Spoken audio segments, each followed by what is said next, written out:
बंदिस्त शेळीपालनामध्ये बोकडाचं वजन 3 महिन्यामध्ये 30 किलो झालंच पाहिजे असं माझं मत आहे. पण 30 किलो जर नाही झालं 25 झालं पाहिजे, 25 जर नाही झालं 20 तर झालंच पाहिजे. 25 सोडा 30 सोडा 20 किलो तर झालंच पाहिजे. आणि जर 20 किलो जर 3 महिन्यामध्ये जर बोकडाचं जर वजन होत नसेल तर मग तुमचं शेळीपालन चुकीच्या दिशेनं चालू आहे, तुम्हाला शेळीपालन परवडत नाही असं तुम्ही गृहीत धरू शकता. मग 30 किलो 20 किलो 25 किलो वजन होण्यासाठी आपण काय संगोपन केलं पाहिजे शेळीपालनामध्ये, शेळीची काय काळजी घेतली पाहिजे, ते पिल्लांना काय पाजलं पाहिजे, पिल्लांचं संगोपन कसं केलं पाहिजे, ते संपूर्ण ह्या व्हिडिओमध्ये तुम्हाला माहिती भेटणार आहे. त्याच्यासाठी संपूर्ण व्हिडिओ बघा. आणि जर व्हिडिओ जर आवडत असेल तर शेवटी एक वर्ड सुद्धा लिहून पाठवा आणि नवीन आलेल्या लोकांनी सबस्क्राईब तेवढं करून घ्या. तर ठीक आहे, आता व्हिडिओला सुरुवात करू आपण.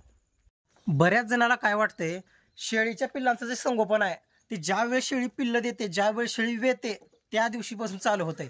तर माझं तसं अजिबात मत नाही. माझं मत असं आहे, लागवडीच्या बोकडापासून सुरुवात होत असते. लागवडीच्या बोकडापासून ते विक्रीपर्यंतचं संगोपन महत्वाचं आहे. आता बघा, तुम्हाला सांगतो, ज्यावेळेस आपण बोकड लागवड करतो शेळीला, त्यावेळेस शेळीचं डिवर्मिंग केलेलं पाहिजे. ज्यावेळेस शेळीचं डिवर्मिंग करून 10-15 दिवस तुम्ही लिव्हर टॉनिक पाजलं त्या शेळीला, त्यावेळेस बोकड लागला. बोकड लागल्याच्यानंतर 2 महिने काहीच करायची गरज नाही आहे. तो चारा जे काय तुम्ही रेग्युलर चारा ठेवता, खुराक वगैरे द्यायची गरज नाही, कॅल्शियम मल्टीव्हिटॅमिन काहीच द्यायची गरज नाही. शेळी जशाच तसं खाऊ द्या. आता तुम्ही म्हणता शेळी खराब होते, होऊ द्या खराब, शेळी उलटणार नाही, काय होणार नाही, उलट चांगला आहे. 2 महिने अजिबात फक्त डेट नोट करून ठेवायची. मी जे सांगतोय ते एका शेळीवरती प्रयोग करून बघा, रिझल्ट बघा तुम्हाला किती जबरदस्त भेटेल. कारण की 1-2 शेळ्यावरती करून बघा, सर्व शेळ्यावरती अजिबात करू नका. कारण कसं, मी ज्या पद्धतीने सांगतो त्या पद्धतीने 1 ते 2 शेळ्यांना जर तुम्ही करून बघितलं तर ऑटोमॅटिक तुम्ही पुढच्या वेळेस 100% करचालच. आता बघा, ज्यावेळेस शेळी लागवड बोकड लागवड झाला 2 महिन्यापर्यंत काहीच देण्याची गरज नाही शेळ्यांना. मग काय करायचं, ज्यावेळेस 2 महिने कंप्लीट होतात मग त्यावेळेस आपलं जे गाभणला सेप आहे ते जंतुनाशक घेऊन म्हणजे त्याला डिवर्मिंग करून टाकायची ते, आणि फेनबेंडाझोल कंटेन असलेलं औषध देऊन टाकायचं, डॉक्टरांच्या सल्ल्याने देऊन टाकायचं, मेडिकलमध्ये जाऊन विचारून खात्रीशीर देऊन टाकायचं.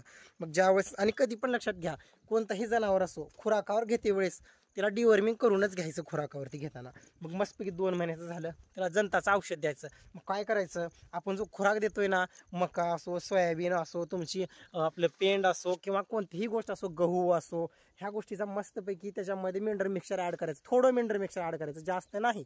पावसाळा असेल तर थोडी हळद मस्त ॲड करायची मध्ये, आणि हिमालयाचं बत्तीसा पावडर थोडंसं टाकायचं. त्याच्यामुळे काय होतं, व्यवस्थित पचन पण होते. आणि जास्त नाही, थोडाच खुराक द्यायचा. बरेच जण काय करतात, आता 4थ्या-5व्या शेळीला जास्त खुराक, जो जास्त खुराक द्यावा लागत असतो, म्हणजे कसा वेतानुसार खुराक द्या. पहिला पाट आहे ऑलरेडी, ते नाहीतरणी पाट आहे, मग तिला जास्त खुराकाची गरज आहे का? नाही. आणि समजा 5व्या 6व्या 8व्या 9व्या वेताची शेळी आहे, म्हणजे म्हातारीची शेळी आहे, तिला जास्त खुराक द्यायचा. एवढे तर गोष्टी तुम्हाला शेळीपालनामध्ये कळायलाच पाहिजे. जर तुम्हाला जर एवढं पण जर नाही जर समजत असेल तर मग तुम्ही मग कुठंतरी जाऊन मग 1 महिना 1.5 महिना तुम्ही काम करून घ्या शेळीपालनावरती, कोणाच्या तर शेडवरती जाऊन. हां, आता काय झालं, मस्तपैकी खुराक चालू केला, आणि ज्या दिवशी खुराक चालू करतोय त्याच दिवशी ऑस्टोवेट आणि वायमरल तुम्हाला दाखवतो बॉटल, ते मस्तपैकी त्याला 5 द्यायचं, 10 ml शेळीला, त्या 5-10 ml पाठीला 5 ml. मोठी शेळी आहे, वयस्कर शेळी आहे, त्याला 10 ml कॅल्शियम मध्ये वायमरल मिक्स करायचं. आता तुम्हाला दाखवतो मी, अत्यंत महत्वाचा व्हिडिओ आहे, तुम्ही बघू शकता. इतकं वातावरण गरम आहे, 100% आज पण पाऊस येणारच आहे. हे बघा, हे ऑस्टोवेटचं कॅल्शियम सर्वांना माहिती आहे, आणि याच्यामध्ये हे वायमरल मस्तपैकी वायमरल मिक्स करायचं, हलवायचं 5 ते वेळेस, आणि मस्तपैकी पाजत जायचं तिला. पूर्ण 20 ते 25 दिवस, 1 महिना जरी दिला, एक 20-25 दिवस पूर्ण ऑस्टोवेट वायमरल पाजून घ्यायचं. आणि त्याच्यानंतर काय करायचं, खुराक कंटिन्यूअस ठेवायचा. आणि पूर्ण मग ज्यावेळेस 4था महिना लागतो त्यावेळेस मल्टीस्टार द्यायचं त्या शेळीला चालू करायचं. मस्त 8-10 ml मल्टीस्टार द्यायचं, किंवा आपलं न्यूरोकाइड प्लस द्यायचं. दोन्ही. आता मला दोन्हीचा रिझल्ट चांगला आहे, पण पर्सनली जर मला विचारलं तर मी मल्टीस्टार सांगेन. तर ठीक आहे, मग आता हे मस्तपैकी चालू ठेवायचं छान. मग शेळीची काळजी घ्यायचं, कारण शेळी गाभण आहे. मग बघा, आणि नंतर आता इथं नाही शार्कोफेरॉल वेट इथं ठेवलेलं नाही, म्हणजे संपलेलं आहे, ती बॉटल बाहेर पडलेली आहे. त्याच्यामुळे शार्कोफेरॉल वेट पण भेटत असते, मधासारखं असते. ते काय करायचं, चमचानं चाटवायचं, किंवा सिरेंज पूर्ण उपसून मध्ये ते वतून आपण पाजवू शकतो त्याला. कारण कसं, बऱ्याच जणांना माहिती पण आहे. मग काय करायचं, 5व्या महिन्यात ज्यावेळेस शेवटच्या ह्याच्यामध्ये, म्हणजे कसं आहे, रक्ताची कमतरता भासू नये, व्यवस्थित डिलिव्हरी हो, पिल्लांचं संगोपन चांगलं हो, आणि हा जो आपण खुराक देतोय, हे डिवर्मिंग करतोय, हे कॅल्शियम देणं, हे मल्टीव्हिटॅमिन देणं, मग नंतर 5व्या महिना लागल्याच्या नंतर त्याला 20 दिवस शार्कोफेरॉल, फक्त 20 दिवस सांगतोय, 5व्या महिन्यामध्ये 20 दिवस शार्कोफेरॉल वेट देतोय. हे त्या शेळीसाठी करू नका तुम्ही, त्याच्यामधल्या पिल्लांसाठी करा, पोटातल्या पिल्लांसाठी करताय तुम्ही. जे काही 1, 2, 3, 4 जे काही पिल्ले आहेत त्या पिल्लांसाठी आहे. आणि बघा ज्यावेळेस मग मस्तपैकी शार्कोफेरॉल वेळ द्यायचं शेवटच्या महिन्यामध्ये त्याला 20 दिवस. आणि आता शेळी 1 आठवड्यामध्ये वेणार आहे आपली. आता समजा आता एक आठवड्यामध्ये जास्तीत जास्त वेणार आहे, कारण की आपण तारीख तर नोट करून ठेवलेली आहे. मग त्यावेळेस काय करायचं, संपूर्ण बंद करून टाकायचं, खुराक बंद करून टाकायचा, कॅल्शियम लिव्हर काय तुमचं जे काय आहे ते सर्व बंद करून टाकायचं. का? कारण बघा गर्भाशयामध्ये व्यवस्थित वाढ होत असते त्या पिल्लांची. त्याच्यामुळे कसं आहे, हालचाल करते पिल्लू, त्याच्यामुळे कुठंतरी भरडा दिला थोडंसं पोटामध्ये फुगत असतो, मग त्याच्यामुळे थोडंसं अडचण होत असते. मग त्याच्यामुळे संपूर्ण बंद करून टाकायचं. शेळीला मस्तपैकी एखादी मार्की वगैरे शेळी असेल त्याला बांधून ठेवणं गरजेचं आहे. शेळीला मस्त मुक्त संचार आहे त्या परिसरामध्ये आहे, त्याचं वैरणीवरती मस्त संगोपन करायचं, काही होत नसते. मस्त संगोपन करायचं. ज्यावेळेस शेळी येते त्यावेळेस प्रॉपर डिलिव्हरी. हे बघा बरेच जण काय करतात, डिलिव्हरी डायरेक्ट डॉक्टर बोलवतात. काही गरज नाही, शेळी आपोआप येते. 10 मधल्या 9 शेळ्या आपोआप पिल्लं देतात. एखादी शेळी असते, जाणकार माणसाचा नंबर ठेवायचा, इमर्जन्सीला डॉक्टरांतर बोलावंच लागेल, तो विषय वेगळा. प्रत्येक शेळीला बोलवायची काहीच गरज नाही. मग आता पुढं मग आता काय करायचं, मस्तपैकी खीळ फोडायची, पिल्लांना दूध पाजायचं. एका सडाचं एकाला दूध, दुसऱ्या सडाचं दुसऱ्या पिल्लाला, म्हणजे 2 जर पिल्ले असतील तर मस्तपैकी वेगवेगळ्या सडाचं जास्तीला पाजून घ्यायचं. दूध चीक वगैरे पाजायचं, थोडं गौरीवरती व्यवस्थित पिळायचं, योग्य ती विल्हेवाट लावून टाकायची, जाळून टाकायची, उकरड्यामध्ये पुरून टाकायची. व्यवस्थित झाल्या त्या सर्व गोष्टी. पिल्लांना मस्तपैकी ज्या दिवशी पिल्लू जन्मले त्या दिवशीपासून त्या पिल्लांना gripe water, Pinku gripe water चालू करायचं. मस्तपैकी 2-2, 1.5-1.5, 2-2 ml छानपैकी चालू करायचं. आणि काय करायचं, त्याला बेऑन ड्रॉप किंवा A to Z जे सिरप आहे ते मस्तपैकी ते 2-2 ml, जास्त पाहिजे नाही. बरेच जण काय करतात, पिल्लाला 10 ml पाहिजे, डायरेक्ट मरून टाकायचे का पिल्लू आपल्याला ओव्हरडोस देऊन.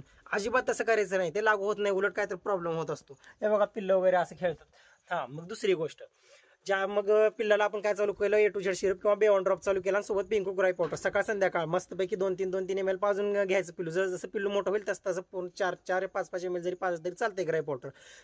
मग काय झालं, 20 दिवसापर्यंत मस्तपैकी, आता समजा बेऑन ड्रॉप आता इथं नाही, पण बऱ्याच व्हिडिओमध्ये मी तुम्हाला सांगितलं, दाखवलेलं पण फोटो. मग मस्तपैकी 20 दिवस बेऑन ड्रॉप द्यायचं. आणि ज्या दिवशी शेळी येते त्या दिवशीच्या दुसऱ्यापासून शेळीला परत कॅल्शियम द्यायचं. शेळी जर तंदुरुस्त असेल तर शेळीला थोडंसं कॅल्शियम द्यायचं, काही गरज नाही. आणि मस्त आहे तो, पण खुराक एकदम जबरदस्त द्यायचा. का? कारण पिल्लांना दूध गरजेचं आहे. तुम्ही किती जरी औषधं पाजली, जर दूध जर पुरत नसेल, पिल्लू वाढणार नाही तुमचं. त्याच्यामुळे काय करायचं, मस्तपैकी त्या शेळीला छान खुराक द्यायचा. छान मस्तपैकी जार वगैरे पडला का नाही चेक करायचा. जार व्यवस्थित पडत नसेल तर जायचं मेडिकलवरती. इनोलॉन, एक्झापार नावाचे बरेच औषधं वगैरे आहेत, डॉक्टरांच्या सल्ल्यानं द्या, मेडिकलवाल्याला विचारून द्या, जार पडण्यासाठीचे औषध द्या, क्लीन करून घ्या गर्भाशयाचं व्यवस्थित, काही अडचण होणार नाही. मग काय करायचं, मस्तपैकी पिल्लांचं इकडं संगोपन, तिकडे शेळीला मस्तपैकी खुराक. आणि काय करायचं, 2च महिन्यापर्यंत काय शेळीला खुराक द्यायचा आहे, का पिल्लांना द्यायचं ते 2 महिन्यापर्यंत. आता तुम्हाला सांगतो पुढं. मस्तपैकी आता 20 दिवसाची पिल्लं झाली. 20 दिवसाच्या पिल्लं झाल्याच्या नंतर बेऑन drop, A to Z syrup बंद करायचं. पिंकू ग्राईप पावडर तेवढं रेग्युलर चालू ठेवायचं. त्याच्या जागात काय करायचं, मस्तपैकी मोहरी आपलं ह्याचं मल्टीस्टार चालू करायचं. 5-5 ml, 4-4, 5-5 ml मस्तपैकी पिल्लूचं जसं वेट आहे त्यानुसार मस्तपैकी मल्टीस्टार द्यायचं त्याला. आणि ज्यावेळेस समजा आता पावसाळा आहे, वांबळ वगैरे पडते, पावसाळ्यामध्ये खूप पावसाचं वातावरण आहे, इकडे तिकडे सगळीकडे थंडीचं वातावरण आहे, पावसा सगळा वलगारा वगैरे आहे, त्यावेळेस काय करायचं, मस्तपैकी मोहरीचं तेल पाजायचं पिल्लांना हिवाळ्यामध्ये आणि आपल्या पावसाळ्यामध्ये. त्याच्यानं काय होते, रोगप्रतिकारशक्ती वाढते, खाल्ल्याला दूध पचते वगैरे, व्यवस्थित पिल्लू म्हणजे सर्व गोष्टी व्यवस्थित होतात. त्याच्या पोटामध्ये सर्व गोष्टी व्यवस्थित सुरळीतपणानं चालू राहतात. त्या पिल्लांच्या आजारी पडत नाही, पिल्लू रुंगून पडत नाही. मस्तपैकी पाजत राहायचं. शेळीला सुद्धा पाजल तर चालतंय, ताण घ्यायचा नाही. मग मस्तपैकी तुम्ही पुढे 20 दिवसापर्यंत द्या, मल्टीस्टार द्या किंवा न्यूरोकाइन प्लस द्या त्या पिल्लाला. शेळीला कॅल्शियम कंटिन्यू चालू ठेवा. आणि मग काय करायचं, शेळीला व्यवस्थित दूध आहे, शेळी तंदुरुस्त आहे, काय अडचणी. कॅल्शियम सुद्धा शेळीचं बंद करून टाकायचं, फक्त खुराक चालू ठेवायचं 2 महिन्यापर्यंत. फक्त शेळीला 2च महिने द्या खुराक, अजिबात पुन्हा द्यायचं नाही. त्या शेळीला काय करायचं, ज्यावेळी शेळी येते, पण ज्यावेळी शेळी येते त्यावेळेस काय करायचं, 20 दिवस झाले मस्तपैकी डिवर्मिंग करून घ्यायची. अल्बोमारनं करून घ्यायचं नाही. अल्बेंडाझोल कंटेन असलेला अल्बोमार, निलजान जे काय ते काय तुम्ही जे काय वापरता डॉक्टरांच्या सल्ल्यानं घ्या. ते पूर्णपणे, बरेच जण डिवर्मिंगला घाबरतात, अजिबात घाबरायची गरज नाही. मस्तपैकी डिवर्मिंग करून घ्यायची. पिल्लाची डिवर्मिंग 20-25 दिवस झाली पिल्लांना, 25 दिवसामध्ये पिल्लांची शेळीची एकदाच डिवर्मिंग करून घ्यायची व्यवस्थित. मग डिवर्मिंग झाली. डिवर्मिंग झाल्याच्या नंतर मस्तपैकी 10 दिवस लिव्हर टॉनिक पाजायचं चांगलं, कारण की कसं आहे, लिव्हरवर ताण येणार, त्याच्यामुळे थोडीशी भूक मंदावू शकते आणि कमी पडते. मग मंदावू शकते म्हणजे का, जनावर चिकच खायचं सोडून देत नसते. 10-15 दिवस पाजायचं, मस्तपैकी एक बॉटल आणायची, 10-15 दिवस पाजायचं आणि 8 रोज गॅप द्यायचा आणि 10-15 दिवस पाजायचं शेळीला. पिल्लांना पण 2-2, 3-3 ml पाजू शकता, मस्तपैकी पाजायचं. कारण पिल्लू 1 महिना होऊन गेला राहते, पुढे 2रा महिना चालू असतो. आणि त्या पिल्लाला काय करायचं, मस्तपैकी 20 दिवस पुन्हा मल्टीस्टार दिल्यानंतर 1 महिना कंटिन्यू 1 महिना ऑस्टोगेट वायमरल 10 ml सरळ कॅल्शियम देऊन टाकायचं ते पिल्लाला 2 महिन्यापर्यंत. मग 1 ते 2 महिन्यापर्यंत किंवा शेवटचे 20 दिवस मस्त कॅल्शियम वगैरे पाजायचं त्या पिल्लाला. शेळीला काय करायचं 2 महिन्यापर्यंत खुराक द्यायचा, 2 महिन्याच्या नंतर खुराक वगैरे बंद. काहीच टेन्शन घ्यायचं नाही. 3रा महिना लागला खुराक बंद करून टाकायचं. मी आपल्या रेबल स्टार फार्मवरती जसं शेळ्याचं संगोपन होतं तो फार्मला मी सांगत आहे तुम्हाला, कारण आता तुमच्या पद्धती वेगळ्या असतील त्याच्यामध्ये माझं काहीच चूक नाही, कारण मी तसं जसं ज्या पद्धतीने संगोपन करतो ती पद्धत सांगतो, मी काय करतो ते सांगतोय. हां, मग काय करायचं 3रा महिना लागला संपूर्ण खुराक वगैरे बंद करून टाकायचं. काय होत नसते, काय एका दिवसात काय शेळीला मरत नसते, खराब होत नसते किंवा दूध कमी होत नसते, बरोबर पिल्लाला दूध पुरतंय. कारण पिल्लू 2 महिन्याचं झालं, चांगली वैरण खाते, चारा खाते, पचवते, काही ताण घ्यायचा नाही. शेळीचं मस्तपैकी शेळीला खुराक वगैरे बंद करून टाकायचा. शेळी थोडीशी खराब होणं पण गरजेचं आहे, कारण की पुढच्या वेदाची पण तयारी झाली पाहिजे ना. हां, मग आलं पिल्लाचा विषय. 2 महिने झालं की पिल्लाला छानपैकी सोयाबीनचा खुराक चालू करायचा. जर शक्य असेल तर तुम्ही कोणतेही देऊ शकता, पण सोयाबीन दिला तरी चांगलाच आहे. मस्तपैकी सोयाबीन आणि त्याच्यामध्ये मस्तपैकी आपलं हे मिक्स करायचं, आपलं शेंगदाणा पेंड मिक्स करायची. छान त्या पिल्लाला मस्तपैकी 1 महिना 2 महिने चालू करायचा खुराक छान एकदम सिस्टमॅटिक. आणि शेळी तर आहेच आपली. मग शेळीला मस्तपैकी 2रा महिना खुराक ज्यावेळेस बंद करतो 3ऱ्या महिन्यापासून, मग 15-20 दिवस गेले की छान असा बोकड सोडायचा त्या शेळीला कारण 2 महिन्याचा गॅप द्यायचा. त्याच्यानं काय होते, थोडासा गॅप देणं पण गरजेचं आहे. शक्यतो पहिला माज बुडवायचा, 2ऱ्या माजाला शेळी लागून द्यायची. ताण घेताना शेळी पालनामध्ये कुठं ना कुठं रिकवर होतच असते. बघू शकता आपले पिल्ले खेळतात तिकडं. ठीक आहे, मग काय करायचं, शेळी गाभण तर राहतेच आपली. मग तोपर्यंत असं जर तुम्ही संगोपन केलं आणि ग्राय पॉटर 1 महिना जास्तीत जास्त 2 महिने जरी पाजवलं तरी चालते. ग्राय पॉटर 1-1.5 महिना ग्राय पॉटर ठेवायचं आणि रेग्युलर ठेवायचं.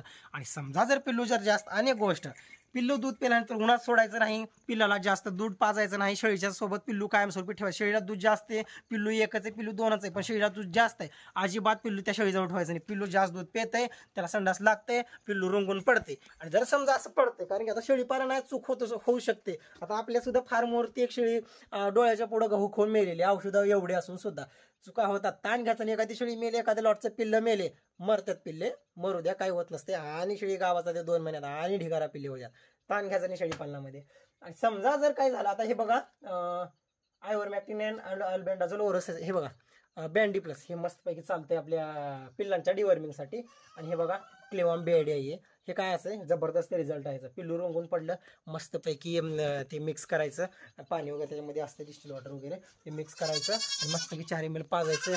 पाजलं की 1 आठवड्यापर्यंत चालत असते ते. मस्तपैकी 4 ml पाजायचं, पिल्लू टणटण होते, ताण घ्यायचं आणि 100% असं जर तुम्ही नियोजन केलं, व्यवस्थित खुराकावरती भर दिला, कॅल्शियम पाजलं, त्याला लिव्हर टॉनिक पाजलं, पिल्लांना मल्टीस्टार दिलं, कॅल्शियम दिलं, पिल्लांना ग्राय पॉटर दिलं, 100% तुमचं पिल्लू 3 महिन्यामध्ये 20 किलो प्लस जायलाच पाहिजे. मी तर म्हणतो 30 किलो प्लस जायला पाहिजे. 30 सोडा, मी म्हणत सुद्धा नाही 30 किलो, 25 किलो, 25 तर सोडा, 20 किलो तरी पिल्लू तुमचं 100% गेलंच पाहिजे. जर 20 किलो जर पिल्लू होत नसेल, भाऊ शेळी पालन बंद करा. मस्तपैकी आपलं पुण्या मुंबई निवांत राहा. कारण की तुमचं जर असं जर होत असेल तर तुम्हाला शेळी पालन अजून जमत नाही. क्लिअरली मी तोंडावर सांगतोय तुम्हाला. 3 महिन्याचं पिल्लू जर तुमच्याकडे 20 किलो होत नसेल तर काय उपयोग आहे का सांगा दादा. कारण इतका खर्च करतोय आम्ही, मग तुम्ही काय करता, हो का 20 किलो जर पिल्लू झालं तर 100% तुम्हाला 8,000 रुपये तर येणारच आहेत. 8, 8.5, 9,000 पण 100% पिल्लू जाते तुमचं 3 ते 4 महिन्यात, 3 महिन्यामध्ये. तर असं करणं गरजेचं. मग 4-5 महिने सांभाळलं. आता मी तुम्हाला व्हिडिओमध्ये टाकलेलं, एका व्हिडिओमध्ये आहे बघा, तुम्हाला पॉप्युलरमध्ये गेल्याच्या नंतर आपलं ह्याच्यामध्ये चॅनल उघडल्याच्या नंतर 6 महिन्याचा बोकड 10,000 विक्री, 10 काही 15,000 पण विक्री करतोय सध्या. का? कारण माझं संगोपन ह्या पद्धतीने चालू शेळी पालनामध्ये. मला ही तळमळीने सांगायची इच्छा आहे. जर तुम्ही जर असं जर नियोजन नाही केलं तर पिल्ले तुमचे कुठून वाढणार, कुठं तर मरतोडे पिल्ले. हे बघा, जन्मताना जर तुमचे जर पिल्ले जर व्यवस्थित जन्मले, जन्मताना जर शेळी सदृढ आहे, जन्मताना पिल्ले चांगले नळनळ तेल जर जन्मले तर पुढं संगोपन चांगलं होतं. ते तुम्ही पाजलेल्या औषधं त्याच्या शरीराला लागण्यासाठी पहिलं जरा पिल्लू तर तुमचं चांगलं पाहिजे ना. निवळ मरतुगडे पिल्ले, ते केस बी त्याचे पूर्ण झालेलं नसतात, त्याला उठून उभं राहायला येत नाही. तुम्ही त्याला ग्राय पॉटर पाजवा आणि काय सोनं जरी पाजविलं तर ते पिल्लू काय तयारच होत नाही तुमचं. त्याच्यामुळं बऱ्याच जणांचा विषय होतो जन्मलेल्या दिवसापासून ते 3 महिन्यापर्यंत पिलाचं संगोपन सांगा. हे बघा दादा, जन्मलेल्या दिवसापासूनच नाही, शेळी गाभ राहण्यापासून, लागवडीच्या बोकरापासून ते पुढे 3 ते 4 महिन्याचं संगोपन महत्त्वाचं. ह्या गोष्टी महत्त्वाच्या शेळीपालनामध्ये. हे बघा, शेळीपालनाचं भविष्य खूप चांगलं आहे पुढं. म्हणजे कसं, अगदी 1 ते 2 वर्षामध्ये 1,000 रुपये किलो सुद्धा मटण होऊ शकतंय. त्याच्यामुळे 20 किलोचं सुद्धा पिल्लू तुमचं कमीत कमी 8-10 हजार रुपयाला जाते. तुम्ही बघा, मी जे सांगतो ते बघा, व्यवस्थित लक्षात घ्या. अभ्यास करा व्यवस्थित आणि जिद्दीनं शेळीपालन करा. हे बघा, ज्या शेळीपालकाला खरंच म्हणजे मी बुवा शेळीपालनामध्ये खर्च करू शकतो, मी चारा पिकांमध्ये लेंडीखत टाकू शकतो, शेणखत टाकू शकतो, वेळोवेळी रानाची मशागत करू शकतो, स्वच्छता व्यवस्थित ठेवू शकतो, हिवाळ्यामध्ये शेकोट्या तयार करू शकतो, थंडीसाठी पूर्ण गोंधळे पोते वगैरे लावून पिल्लाचं संगोपन करू शकतो, पावसाळ्यामध्ये कोरडी जागा ठेवण्याचा प्रयत्न करतो, निर्जंतुकीकरण करू शकतो, शेळीपालनामध्ये वेळोवेळी डिवर्मिंग वगैरे देऊ शकतो. तर अशी मानसिकता असेल तर शेळीपालन करा, आवडीनं आनंदानं शेळीपालन करा. कुठंतरी मला काहीतरी मी बोकड विक्री करतो, मी 20 शेळ्यापासून 4 लाख रुपये उत्पन्न, मी म्हणतो, मी सरळ सांगतो, 20 शेळ्यापासून 100% 4 लाख रुपये उत्पन्न येते उत्पन्न. मी स्वतः तुम्हाला 4 लाख रुपये उत्पन्न काढून देतो. टॉप क्वालिटीच्या मला शेळ्या आणून द्या तुम्ही, 100% मी उत्पन्न काढून देतो. कारण की कसं आहे, माझी कष्ट करण्याची तयारी आहे ना, जिथं कष्ट करायची तयारी आहे ना, काही ताण घ्यायचं 100% उत्पन्न येते. शेळीपालनामध्ये भरपूर उत्पन्न आहे, फक्त काढता आला पाहिजे शेळीपालनातून उत्पन्न. तुम्ही काय करता, खर्च वगैरे करायचं नाही आपल्याला, मस्त पिल्लं होतात आपला पण काय पिल्लं, 1 शेळी 2 पिल्लं दिली, त्याच्यामध्ये 1 पिल्लू मरणार, दुसरं राहिलेलं पिल्लू काय होणार, ते शेळीला जास्त दूध असलं की मस्टॅटिस होऊन जाते, 1 पिल्ल्याला दुसरत नाही, आणि जास्त दूध पिलं की ते पण पिल्लू रुंगून पडते, मरून पडते, झालं. मग तुम्हाला वाटतं का शेळीपालन परवडतच नाही, शेळीपालनामध्ये सतत पिल्लं मारतात. बंदिस्त शेळीपालनामध्ये 1-2 तास शेळी बाहेरच सोडावं लागतंय. बंदिस्त शेळीपालनामध्ये एक वेळेस शेळी वेली की गाभच राहत नाही. मग असे निगेटिव्हिटी समाजामध्ये पसरली जाते. पूर्ण मग होते का शेळीपालनाचं नाव बदनाम करून टाकता, आमच्यासारख्या लोकांचं अवघड होऊन जाते. आणि महत्त्वाची गोष्ट अत्यंत तळमळ सांगितलेलं आहे. आणि इतकी वातावरणामध्ये धग आहे बघा, किती घाम यायला लागला आहे. अगदी 1 ते 1.5 तासामध्ये 100% आणि पाऊस येणार आहे आमच्या इकडं. अजून आपली सुबाबूल पाण्यात जाणार आहे. अजून आपले आता पत्रे व्यवस्थित ठेवलेले आहेत, आपण ओझं वगैरे ठेवलेलं आहे, तरी सुद्धा अजून उडतील पत्रे, अजून आपण ठेवणार. झुकेगा नाही भाई म्हणायचं, शेळीपालन व्यवस्थित करत चला. आणि हे पिल्लांचं संगोपन हाच आपला नफा आहे. कारण कसं आहे, शेळी काय आपली व्यवस्थित संगोपन करा. कारण कसं आहे, शेळीचं संगोपन झाल्याशिवाय पिल्लांचं संगोपन व्यवस्थित होत नाही, आणि पिल्लाचं संगोपन झाल्याशिवाय आपल्याला नफा भेटत नाही. त्याच्यामुळे प्रत्येक गोष्ट एकमेकावरती अवलंबून आहेत. शेळीपालनामध्ये व्हिडिओ मोठा झालेला आहे, त्याच्यामुळे चॅनलला सबस्क्राईब करून घ्या, व्हिडिओला लाईक करत चला. काही अडचणी आल्या तर 100% कमेंटमध्ये लिहत चला, लिहून सांगा. कारण प्रत्येकाच्या कमेंटला मी 100% रिप्लाय दिलेलाच आहे. आणि समजा जर एखादी खरंच जर व्हिडिओ बनवण्यासारखी जर काही जरी महत्त्वाची जर कमेंट असेल, 100% त्याचं नाव कमेंटमध्ये घेऊन, त्याचं नाव व्हिडिओमध्ये घेऊन मी व्हिडिओ बनवायची माझी तयारी आहे. लवकरात लवकर नंबर पण देऊ, चॅनल सबस्क्राईब करून घ्या. आणि आपल्या फार्मवरील पिल्लं कमीत कमी आता बघा 8 किलो प्लस तर 100% पिल्लं आहेतच आपल्या फार्मवरील. बघा का टॉप क्वालिटी आहे, तुम्हाला दिसत असेल. काय मजाच वेगळ्या शेळीपालनामध्ये. हे पिल्लं, हे आनंद हा वेगळाच आहे.